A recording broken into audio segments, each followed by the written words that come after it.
Well, here we are, except for I'm not in Miami Beach, Florida. I am San Francisco Bay Area right now. I came in here on Thursday with a lot to do. So there's that. So I will be also doing some ground instruction and some other stuff at our flight school here. This is our location in Palo Alto, California. So we have one here and one in Miami, at Opelika. So that's I have to occasionally come here and do something. It's not my this used to be a whole different animal, this place. San Francisco Bay Area I'm not a big fan anymore. It was a time when I first moved here. All the tech was concentrated in hubs because you had to have a semiconductor fab, which cost about $1 billion in the 80s to build it. So you needed three-phase power, you needed liquid nitrogen, you need all infrastructure. So they all just huddled together. And that was where now you just need a laptop. So now traffic everywhere. It's incredible. It takes me an hour and 10 minutes to get to work. Take me an hour and 40 minutes to get back. And it's only 18 miles. So there's my complaint of the day. All right. So anyway, not my cup of tea anymore. Where I live in Miami, I live in Miami Beach and South Beach on the non-tourist side of things. And it takes me 35 minutes to get to the airport, which is 12 miles, 13 miles, and about 35 to get home. All reverse commute, all very nice. But anyway, here I am. Woo! So let me get kicked off with everything, start everything up. Nick wanted me to mention our class dates. We have some CFI class dates coming up. For those of you interested in that, let me just tell you the next one, which is basically too late to get into, but if you were kind of ready, you could. 9th, February 9th goes to the 15th. And then I believe there's another one in March. March will be, where is it going to be at here? It's going to be in Palo Alto. Look at that live in Palo Alto. I'll be back here 16th, 16 through the 24th. You have 25th. And you can always get information about these courses on our website, cbootcamp.com. Anyway, that's that. So let's move on into it and say we're going to talk about today. So I want to bring up the presentation. It'll take me just a second to do it. So let me get going here. Stop wasting time. Yeah, I can hear you, what you're saying. Stop talking about that. Get on with it. That's what I say. When people are doing things, I come and know what you're saying. You waste a lot of time. I know. There you go. It's my nature. Okay. So we have about 600, 500 some people in the room. That's good.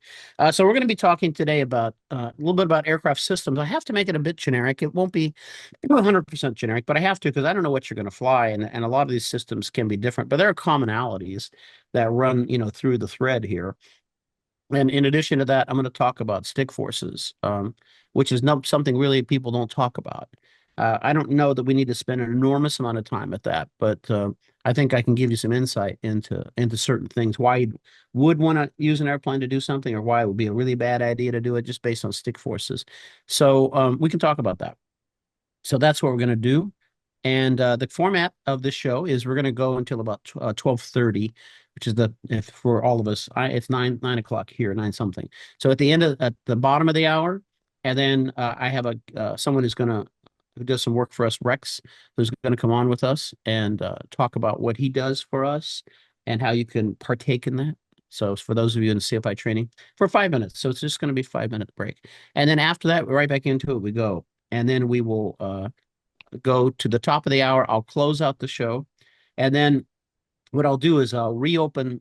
The room will stay open. And then after that, I will unmute everybody. So usually I go through all the chats, but we're just going to save that. So whatever you're asking in chat, that's great, but save it for the top of the next hour and ask it live. That may make the flow go better. Okay.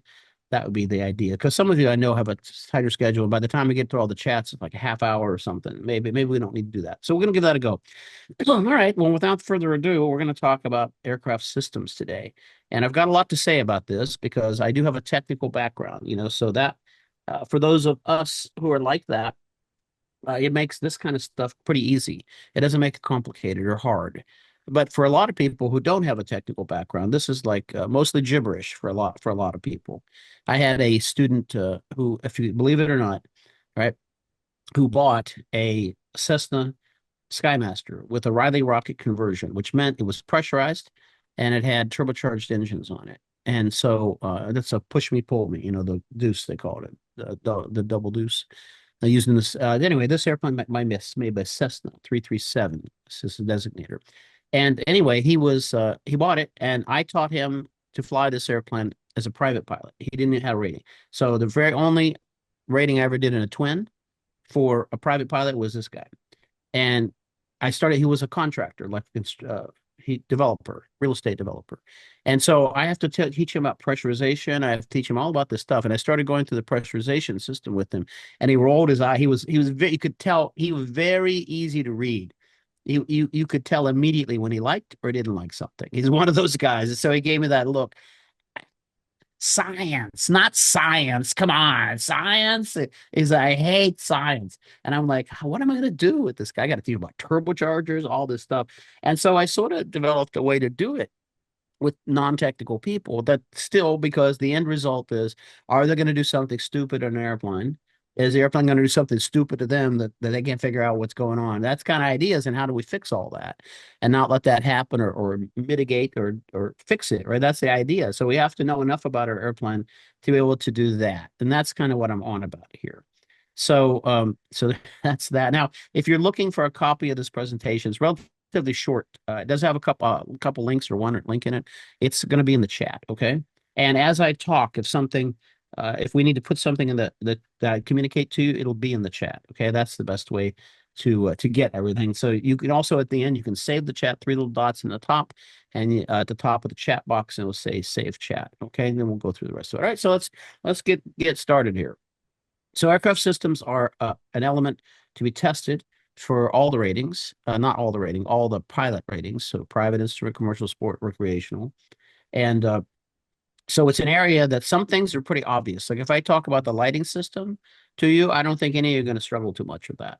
You all have lights in your house, you have lights in your car. It's like pretty simple. We get down to other systems, then it becomes problematic. Right. So we're going to see what we can do about those things. And this is from a flight instructor perspective in terms of how to do it, this presentation, but it's certainly you will get the benefit of it by understanding how to teach it as well, because I got to go through many things. So let's do it.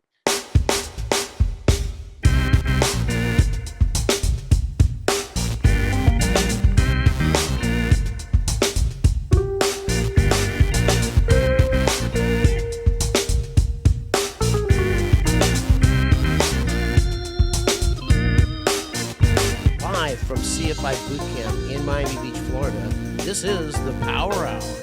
Welcome.